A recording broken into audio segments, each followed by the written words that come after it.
Good. Welcome to the next session on IPCP, our coaching pathway. The next one is running now in February 27 next year.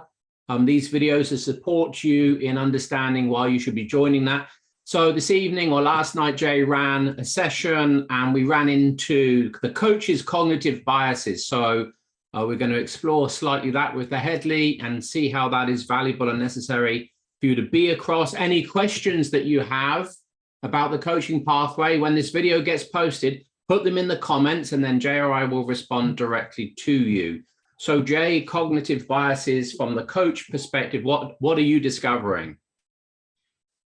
Not so much what I'm discovering. I've known that the coach needs to do the work to get their stuff out the way. Otherwise, that's going to get projected upon the client. What the cohort is really starting to realize is how prevalent that is. Without the work, it's a bit like trying to understand a book by reading the first chapter. You can't understand the whole book. You can't go deeply into it. So a lot of coaches think they know themselves. And some of these coaches have been through practitioner, master practitioner, and they've done the old meta coaching with us, coming into this program now, starting to realize, holy crap, my biases are quite large, and I can now actually see how they're getting in the way of me being an effective coach, an effective developmental coach. Okay. And so last night we explored your thinking preferences, and we explored your work preferences. And so thinking preferences are, I think we're looking at, do you think in terms of, well, your work preferences are, do you prefer working by yourself or in a team with others? And the important part about that is shared responsibility. Do you like to hold responsibility yourself? Even though you like working with people, then you're likely a group worker than a team worker. If you like working with people and sharing responsibility, then you're definitely a team worker. And if you like to hold responsibility to yourself and you prefer to get things done on your own, then you're definitely individual. And so, we had lots of people who were team oriented, and lots of people who are extremely independent, individual oriented. Well, that's not really going to work for coaching. And as we explored that, people's faces and chins begin to drop, because it's like, oh, that's really getting in my way. I like to have responsibility. I don't like it to be shared between the client and myself. Well, that's going to facilitate over responsibility 101. And so the coach is going to start being responsible for the client. They're going to start thinking about what the client wants, how they want it. Am I delivering it? All that stuff's going to be going through their head time and time and time again. In the thinking, let's interrupt the monologue. So, what's a cognitive bias, and what's showing up? Enjoy a smile. And how is that different to it just being a cognitive intention? What's the variable? So it becomes a bias when it becomes a driver. And so it becomes a driver when there's a high score in one or both of the cognitive intentions, or if there are 3 cognitive intentions in a category, then across all 3. Then the category becomes a bias. Then it's a cognitive category bias, which is off the scale. Then it's part of your identity. It's part of your personality structure at that point. Oh, so hold on. Say more about off the scale. It's off the scale in terms of. So an example in perspectives. One person in the group had 90% first person, 95% second person, 100% third person. Right. That means that perspectives are now part of their identity. I said, tell me about how perspectives are part of your identity. She said, all I talk about is perspectives. I live, I dream, I think about perspectives. I'm constantly correcting people's language. It's like it's part of her identity. That's why it's so strong across the category.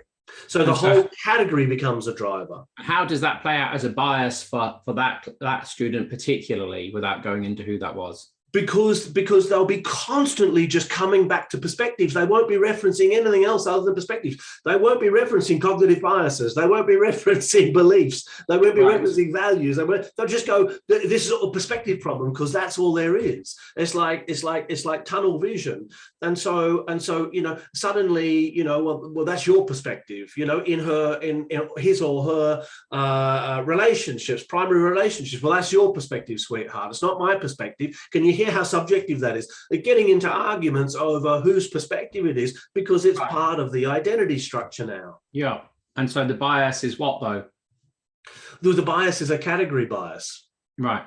Yeah. Whereas if a person had a bias for second person perspective, and their score in second person perspective was 60%, and their score in first and third person perspective, let's say, was 25-30%, then second person perspective becomes a driver. Therefore referencing what you think other people are thinking and referencing what you think other people are feeling becomes a driver bias for you. Sure. Good. Okay. And what to do, and how is the course helping with that for the student? As we go deeply into each of the biases, the students are seeing not only how the bias runs for them, but we're having individual and collective coaching conversations where everybody's invited into the process. So I'll coach somebody to their bias by asking, what's the positive intention of the bias? How does it serve you? How does it not serve you? Really simple questions. As you sit back, do you have permission to be able to expand your thinking to include the other perspectives, to include the other views within that category? Stuff like that. But then we'll slow it down. And we'll go, what question would you ask here across the cohort? If you were this person, what's coming up for you? Who else has this bias? Right, what's coming up for you as I'm asking Bob these questions? What's coming up for you? What's coming up for you? What's coming up for you? What's coming up for you? And they're sharing, and that person who I'm coaching then's going, that's exactly what's happening for me. Oh my God, what that person said. And so we're collectively learning off, like in a group and team coaching experience, about these biases and how they play out, not only for the person who's being coached or the people who are involved, but also my partner does that. Oh my God, my partner says I do that. So awareness of these biases, unless you're aware of them, you're going to be projecting them onto your client unconsciously, which means you're outside of your awareness, and it seems as though you're being unbiased. But your thinking patterns are directing the very fabric of your thinking, and therefore the fabric of the experience of the coachee who may not share those biases. So what kind of coach can we expect to be coaching that isn't aware of these biases? What's the kind of quality? What's the likely outcome of the sessions with their clients? Well, they'll have an unconscious agenda, Joseph. So they will hold an unconscious agenda to get somewhere. Let's say they had high achievement and high influence in terms of their success strategy. Yeah. Right. So high achievement means they want an outcome. Yeah. High influence means they want control and influence. If you had that bias and you weren't aware of it, you would be controlling the coaching session toward an outcome that was yours, not theirs. Yeah. Yeah. And you're not even going to know you're doing it. Yeah. And so I did it. A client once stood up at the end of a coaching session. He looked at me and he said, "Stop trying so fucking hard." Right. He left and never came back. It was the lesson for me that I was holding an agenda. It took me about 2 years to see it, but as I just held on to that, held on to it, it came to me like, that's what was going on. Here's me driving the session with my biases. That kind of thing's going to happen. So as you can hear from our sharing here, we're very keen and we are very invested in making sure that as a coach, and particularly as an accredited coaching room coach, you're across a really clean, pure, and systemic approach to coaching. If that interests you, drop your questions in the comment section, or just really easy, come book on the course for next year, see Harriet. That's it from us. Till next time.